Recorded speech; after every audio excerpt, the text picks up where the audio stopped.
good morning student. Today we will learn about issue, forfeit and reissue accounts.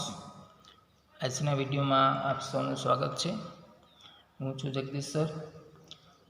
તમારી સામે જે દાખલો આવ્યો છે તેની વાત કરીએ. X Limited issued 1,20,000 equity shares, each of 10 at premium of ₹3 per shares. Amount payable on shares was as under. Okay, હવે 1,20,000 શેર્સ માર્કેટમાં મૂકેલા છે. એને કઈ રીતે પેમેન્ટ ઇન્સ્ટોલમેન્ટ કંપની મંગાવે છે તેની વાત કરી. Application money ₹2.50, allotment money 6.50 including premium. Student, allotment money જે છે એમાં ₹6.50 પ્રીમિયમ કેટલું છે તો કે અગાઉની લીટીમાં આપેલું છે ₹3. એનો મતલબ એ છે કે ₹3 પ્રીમિયમ અને બાકીના 3.50 શેર્સ મની હશે. ત્યાર પછી last first and final call આપેલો છે ₹4. સ્ટુડન્ટ ખાસ યાદ રાખજો, કોઈપણ કંપની જ્યારે પણ શેર્સ માર્કેટમાં મૂકે છે ત્યારે એ શેર્સની કિંમત જેટલી હશે એનાથી વધારે કંપની મંગાવતી નથી, ઓછા પણ મંગાવતી નથી. હા, પ્રીમિયમ હોય તો વધારે મંગાવી શકે. ઘણીવાર ડિસ્કાઉન્ટની વાત કરવામાં આવે છે, પણ જે 2002થી કંપની એક્ટ બન્યો ત્યાર પછી ડિસ્કાઉન્ટ જે સિસ્ટમ હતી એ નાબૂદ કરવામાં આવી. આપણે સિલેબસના ભાગરૂપે ડિસ્કાઉન્ટથી શેર ઇસ્યુ કરે ત્યારે શું થાય એની આપણે વાતો કરશું. Application will receive 1,50,000 shares from which 120 shares were allotted and excess money received on application was returned to the share applicant. Full amount of shares allotment including premium was received. હવે total 1,20,000 shares માર્કેટમાં મૂકેલા હતા. કેટલા મૂકેલા હતા? 1,20,000 shares. But receive application કેટલી મળી છે? 1,50,000. એનો મતલબ એ છે કે તમારું જે રિક્વાયરમેન્ટ્સ હતી એનાથી વધારે સબસ્ક્રિપ્શન, વધારે માર્કેટમાંથી એપ્લિકેશન આવી છે, તો વધારાની application was return to the applicant. યાની કે વધારાની એપ્લિકેશન જે એટલે હશે એ આપણે પ્રો ડેટા બેઝ ઉપર રિટર્ન કરશું. પ્રો ડેટા બેઝ એટલે શું? તો જે અમાઉન્ટ્સની રિક્વાયરમેન્ટ્સ હતી એની કમ્પેરમાં કેટલી એપ્લિકેશન આવી છે એને પ્રો ડેટા બેઝ યાની કે એક રેશિયો કાઢશું. સપોઝ મિસ્ટર એ, પ્રો ડેટા બેઝ સમજાવું છું. મિસ્ટર એ 100 એપ્લિકેશન કંપનીને મોકલેલ છે. કેટલી એપ્લિકેશન? 100. હવે પ્રશ્ન એ આવશે કે કંપની પાસે 1,20,000 શેર્સ છે, એની સામે એપ્લિકેશન કેટલી આવી છે? 1,50,000. ઓકે, તો આપણે રેશિયો કાઢશું કે જો 1,50,000 શેર્સની એપ્લિકેશન આવે તો કેટલી મેક્સિમમ આપી શકાય? 1,20,000. યાની કે 15 શેરની એપ્લિકેશન આવે તો 12 શેર આપી શકાય. ખ્યાલ આવે સ્ટુડન્ટ? કોઈ વ્યક્તિ કંપનીમાં 15 શેરની એપ્લિકેશન કરશે તો કંપની એને કેટલા આપી શકશે? 12 શેર. શા માટે? એપ્લિકેશન વધારે છે અને કંપની પાસે શેર્સ ઓછા છે. તો 15 શેરની એપ્લિકેશન કરશો તો 12 શેર મળશે. મિસ્ટર એ 100 શેરની એપ્લિકેશન કરે તો એને કેટલા શેર આપી શકે? તો આ રીતે રેશિયો કાઢશું અને રેશિયોના આધારે કંપની જે છે એ શેર મિસ્ટર એને આપશે. તો કેટલા આવશે? 80 શેર્સ. આ રીતે તમે કેલ્ક્યુલેશન કરશો તો જો કોઈ શેર હોલ્ડર્સ 100 શેર્સની એપ્લિકેશન કરશે તો કંપની એને કેટલા આપી શકશે? 80 શેર્સ. શા માટે? બાકીના જે 20 શેર્સની એપ્લિકેશન મની જે છે એ શેર હોલ્ડર્સને રિટર્ન કરશે. તો આ રીતે પ્રો ડેટા બેઝ જે વાત થઈ એ રીતે ગણતરી કરવામાં આવે છે. ટોટલ એપ્લિકેશન કેટલી આવી છે અને કંપની પાસે કેટલી છે એના બેઝ ઉપર એક રેશિયો કાઢવામાં આવે અને રેશિયોના આધારે કંપની જે તે શેર હોલ્ડર્સને એ અમાઉન્ટ ગ્રાન્ટ કરે છે, એપ્લિકેશન ગ્રાન્ટ કરે છે. ઓકે, હવે 1 બાય 1 બધી એપ્લિકેશન્સ જે દાખલાની વાત થઈ એ પ્રમાણે આપણે દાખલાની શરૂઆત કરશું. એક્સ લિમિટેડ ફર્સ્ટ જનરલ બનશે. દાખલો શરૂ કરીએ છીએ. 1,20,000 શેર્સ અને એપ્લિકેશન અમાઉન્ટ ઇઝ 250. તો આપણે એપ્લિકેશનની એક જનરલ બનશે. બેંકમાં કેટલા રૂપિયા આવશે? Bank accounts debit to share application accounts. Okay, તો બેંકમાં કેટલા રૂપિયા આવશે? તો કે 1,50,000 એપ્લિકેશન આવેલી છે. 1,50,000 એપ્લિકેશનની સામે પર એપ્લિકેશન કેટલી અમાઉન્ટ્સ આપણે મગાવી છે? 2.50. તો બેંકમાં કેટલા રૂપિયા આવશે? 3,75,000. 3,75,000. દરેક સમની અંદર પહેલી જર્નલ આ રીતની બનશે.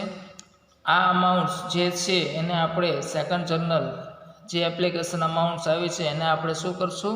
કેપિટલમાં ટ્રાન્સફર કરશું. પણ પૂરેપૂરી કેપિટલમાં ટ્રાન્સફર કરી શકાય નહીં. શા માટે? તો કે જે વધારાની એપ્લિકેશન છે, વધારાની એપ્લિકેશન અમાઉન્ટ્સ જે તે શેર હોલ્ડર્સને રિટર્ન કરશું. તો એપ્લિકેશન મની કેપિટલને ટ્રાન્સફર કરતું તો share equity share application accounts 3,75,000 એમાંથી equity share capital accounts. Okay, equity share capital accounts. તો કેપિટલમાં કેટલા ટ્રાન્સફર કરશું? તો આપણી પાસે 1,20,000 શેર છે. 1,20,000 ઉપર કેટલી અમાઉન્ટ્સ? 2.50. તો ટોટલ થશે 3 lakhs. 3 lakhsને કેપિટલમાં લઈ જશું અને બાકીના જે છે એ બેંક થ્રુ જે તે શેર હોલ્ડર્સને આપણે રિટર્ન કરશું. ઓકે, તો સેકન્ડ જર્નલ બનશે આ રીતની. પહેલાં બેંકમાં પૈસા આવે છે, પછી જે તે અમાઉન્ટ્સને આપણે કેપિટલમાં ટ્રાન્સફર કરીએ છીએ. ક્લિયર? થર્ડ જર્નલ હવે અલોટમેન્ટ મની મળે છે. અલોટમેન્ટ મનીની અંદર 6.50 પ્રીમિયમ છે. તો અલોટમેન્ટ મનીને પહેલાં ડ્યુ કરશું. ડ્યુ એટલે કે નક્કી કરશું કે અલોટમેન્ટ મની આપણે મંગાવવાની છે. જેવી આપણે નક્કી કરશું એટલે શેર હોલ્ડર્સ એ બેંકમાં અલોટમેન્ટ મની ભરશે. ક્લિયર? તો અલોટમેન્ટ મનીને પહેલાં ડ્યુ કરવાની છે. Equity share allotment money allotment accounts debit two. હવે એની અંદર ઇક્વિટી શેર કેપિટલ કેટલી છે? અને ટુ ઇક્વિટી શેર અથવા તો સિક્યુરિટી પ્રીમિયમ પણ કહી શકો.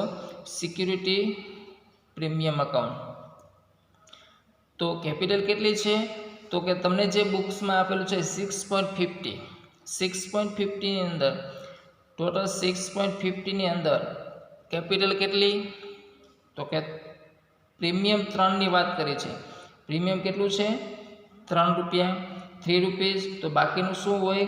કેપિટલ હોય. તો કેપિટલ કેટલી બનશે? 3.50. તો ટોટલ કેપિટલ અકાઉન્ટ ઇઝ આપણે 1,20,000 શેર્સ ગ્રાન્ટ કરેલા છે. 1,20,000 ઇન્ટુ 3.50 કેપિટલ બનશે. 1,20,000 ઇન્ટુ 3 રૂપીસ પ્રીમિયમ બનશે. Total premium total capital total મળીને 7,80,000 અમાઉન્ટ્સ આપણે મળવાની છે અલોટમેન્ટ મનીના રૂપમાં. તો આ રીતે allotment money accounts debit to share capital accounts to premium accounts. આ રીતે પહેલાં આપણે ડ્યુ કર્યું કે હવે આપણે પૈસા મગાવવાના છે. તો હવે શેર હોલ્ડર્સ એ પૈસા બેંકમાં ભરશે. બેંકમાં ભરશે એટલે બેંક આપણી પાસે આવશે. Bank accounts debit to share allotment accounts. Okay, તો 7,80,000 અમાઉન્ટ્સ બેંકમાં આવી છે અને શેના આવેલા છે? અલોટમેન્ટ અકાઉન્ટ્સના. ઓકે, સેકન્ડ પોઈન્ટ અહીંયા પૂરો થાય. સેકન્ડ જર્નલ આવી ગઈ. હવે ત્યાર પછી લાસ્ટ કોલ યાની કે ફર્સ્ટ એન્ડ લાસ્ટ કોલ જે ફાઇનલ કોલની વાત થઈ એને પહેલાં ડ્યુ કરશું અને પછી આ રીતે મગાવશું. તો equity share first and final call account debit to. હવે એની અંદર પ્રીમિયમ કે એની વાત નથી થઈ. તો જે છે એને પૂરેપૂરું આપણે કેપિટલમાં લઈ જશું. તો equity share capital accounts. Okay, તો ફર્સ્ટ એન્ડ ફાઇનલ કોલની અંદર વાત થઈ છે ₹4. તો આપણી પાસે ટોટલ 1,20,000 શેર્સ છે ઇન્ટુ ₹4 એટલે અમાઉન્ટ આવશે 4,80,000 ડ્યુ થઈ છે, આપણે મગાવવાની નક્કી કરી છે, તો એની આપણે જર્નલ બની. હવે શેર હોલ્ડર જે છે એ શેર હોલ્ડર આ અમાઉન્ટ્સને બેંકમાં ભરવા જશે. ઓકે સ્ટુડન્ટ, આપણે નક્કી કર્યું કે equity share holders first and final call 4,80,000 અમાઉન્ટ્સ બેંકમાં ભરવા જશે અને આપણે પણ એવું માની લીધું કે પૈસા આપણને મળશે.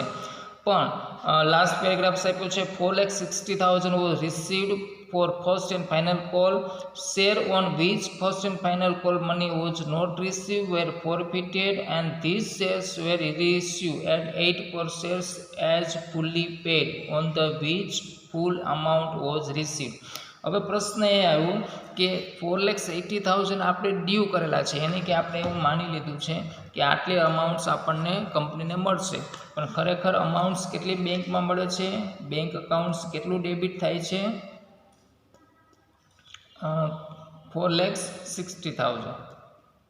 ઓકે, તો આપણે શું કરશું, 4,60,000 ને જ ફાઇનલ ગણશું. તો equity shares first and final call accounts 4,60,000. Okay, આપણે એવું નક્કી કરેલું છે કે ખરેખર આપણને કંપનીને 480 અમાઉન્ટ્સ મળત, પણ અમુક શેર હોલ્ડર જે છે એ અમાઉન્ટ્સ ભરતા નથી, યાની કે ટોટલ તમે જાણો છો ડિફરન્ટ કેટલો આવશે, 20,000 અમાઉન્ટ્સ જે આપણે નક્કી કરેલ છે એ પ્રમાણે અમાઉન્ટ્સ ઓછી આવે છે 20,000. તો એટલા શેર્સને આપણે ફોરફીટ કરશું. તો ફોરફીટ કરશું ત્યારે જર્નલ બનશે, જે આગલા પોઈન્ટની અંદર આપણે સમજી ગયા. ફોરફીટ કર્યા પછી એ શેર્સ આપણે રાખવાના નથી, યાની કે કંપની રાખશે નહીં અને માર્કેટમાં ફરી વખત બહાર પાડશે. તો પહેલાં આપણે ફોરફીટ કરીએ છીએ. ફોરફીટ કેટલા શેર કરવાના છે, 20,000 શેર્સની અમાઉન્ટ્સ જે આપણને નથી મળી, કેટલી નથી મળી, ફોરફીટની તમે જોઈ લો, આમનો અગાઉ આપણે કરેલી છે. તો ફોરફીચર અકાઉન્ટ્સની પહેલાં તો જે અહીંયા વાત થઈ છે કે 20,000 અમાઉન્ટ્સ મળેલી નથી, તો થોડીક ફૂટનોટ અહીંયા તૈયાર કરું છું. પહેલાં આપણે numbers of shares find out કરશું. Numbers of shares equal 20,000 amounts divide by, હવે આપણે કેટલાની અમાઉન્ટ્સ લાસ્ટમાં ફર્સ્ટ એન્ડ ફાઇનલ કુલ જે માંગેલું છે એ કેટલી રકમ છે, ₹4 પર શેર્સ. ઓકે, તો ડિવાઈડ બાય કરશું ₹4, તો નંબર્સ ઓફ શેર આવશે 5,000 શેર્સ એવા છે કે જે લોકોએ ફર્સ્ટ એન્ડ ફાઇનલ કોલ યાની કે ₹4 પર શેર પેઇડ કરેલા નથી. ક્લિયર? તો 5,000 ઉપર જ આપણે પ્રોસેસ કરવાની થશે. તો હવે આપણે ફોરફીટ કરશું. ફોરફીટ કરવા સમયે જેટલી અમાઉન્ટ્સને આપણે કેપિટલમાં ક્રેડિટ કરેલી છે ફરી વખત એને ડેબિટ કરશું. ક્લિયર? તો આ શેર ટોટલ ₹10નો એક શેર છે, તો અમાઉન્ટ્સમાં કન્વર્ટ કરશું તો 5,000 ઇન્ટુ ₹10, યાની કે કેપિટલમાં પાછું જે આપણે ક્રેડિટ કરેલું છે ફરી વખત ડેબિટ કરશું. તો equity share capital accounts 5,000 shares into ₹10, original કિંમત 50,000. હવે બે પ્રશ્ન આવશે કે જે અમાઉન્ટ્સ નથી મળી એને આપણે જે તે નામ સાથે જોડશું. માનો કે એપ્લિકેશન અમાઉન્ટ્સ તો કે મળી ગઈ છે, અલોટમેન્ટ અમાઉન્ટ્સ મળી ગઈ છે, ફર્સ્ટ એન્ડ ફાઇનલ કોલ આ પેઇડ નથી, યાની કે અનપેઇડ શું છે, ફર્સ્ટ એન્ડ ફાઇનલ કોલ કેટલા છે, તો કે 5,000 ઇન્ટુ ₹4 જે લાસ્ટમાં આપણે મંગાવેલા હતા એ અમાઉન્ટ્સ મળી નથી, જેને આપણે ફર્સ્ટ એન્ડ ફાઇનલ કોલ અકાઉન્ટ્સમાં ક્રેડિટ કરશું. ક્લિયર? શું મળેલો છે, કેટલી અમાઉન્ટ્સ મળેલી છે જેને આપણે ફોરફીટ કરવાના છે. તો ફોરફીચર અકાઉન્ટ્સ કેટલા છે, તો બંને વચ્ચે ડિફરન્ટ હશે 30,000. 30,000 શેના હશે? તો કે 5,000 શેર હોલ્ડર્સ છે.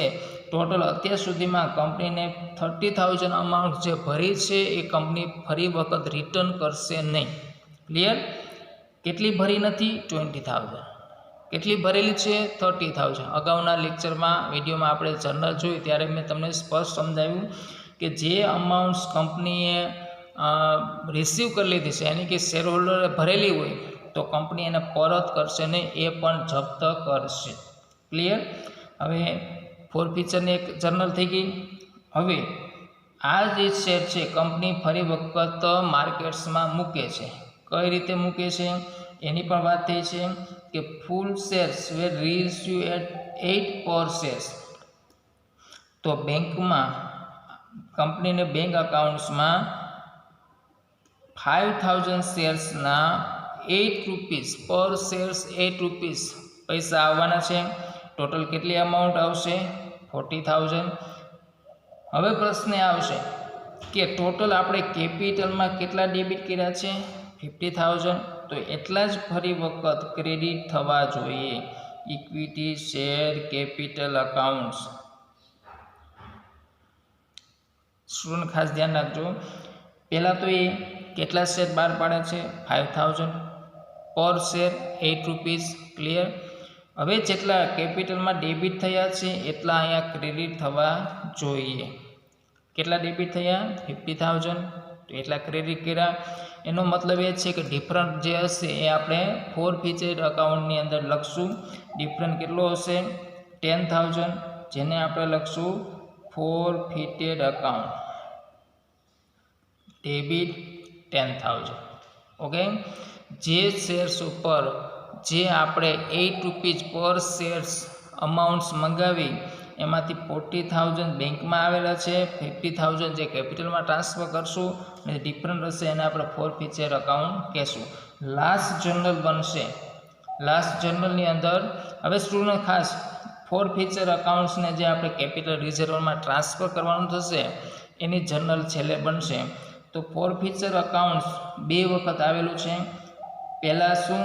તો કે તમે જે તે શેર્સને ફોરફીટ કર્યા, જપ્ત કર્યા. કેટલી અમાઉન્ટ જપ્ત કરી છે? 30,000. શું છે? ક્રેડિટ છે. ઓકે. 30,000 શું કર્યું? ક્રેડિટ કર્યું. એની સામે ડેબિટ કેટલું કર્યું છે? 10,000. એનો મતલબ એ છે કે તમે ક્રેડિટ વધારે કર્યું છે, ડેબિટ ઓછું કર્યું છે. તો શું કરશું? આ અકાઉન્ટ્સને સર્વર કરશું. તો હજી આપણે ડેબિટ કેટલું કરવું પડે? 10,000 કરેલું છે. હજી જો 20,000 કરીએ તો આ અકાઉન્ટ્સ ક્લોઝ થાય. ક્લિયર? તો અહીંયા છેલ્લે લાસ્ટમાં આ જર્નલ બનશું forfeited accounts debit to capital reserve account. Okay. બંને વચ્ચેનો ડિફરન્સ શું છે? તો કે 20,000 આપણે હજી ફોરફીચર અકાઉન્ટ્સને જે વધેલું છે બેલેન્સ એને આપણે કેપિટલ રિઝર્વમાં ટ્રાન્સફર કરવું પડશે.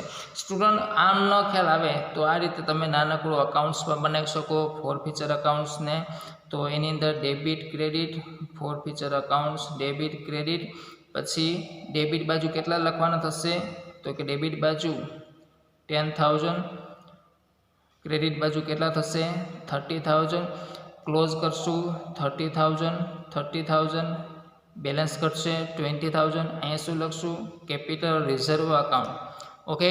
હવે જે આ જે અકાઉન્ટ છે એની જર્નલમાં કન્વર્ટ કરો, જર્નલ બનાવશો તો ફોરફીટેડ અકાઉન્ટ્સની અંદર ડેબિટ બાજુ શું લખશું? Forfeited account debit 20,000, forfeited account debit 20,000 to capital reserve credit 20,000.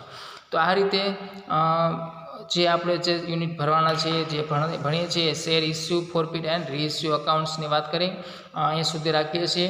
પ્રોડેટાની થોડીક વાતો કરી, છતાં પણ તમને ન ખ્યાલ આવે કંઈ કન્ફ્યુઝન હોય તો જણાવજો. પ્રોડેટામાં ખાસ જોવાનું કે જે કંપની પાસે જેટલી એપ્લિકેશન છે, જેટલી શેર્સ છે એનાથી વધારે કંપની આપી શકશે નહીં. તો કંપની પાસે 120 શેર્સ છે તો એટલા જ માર્કેટમાં આપી શકશે.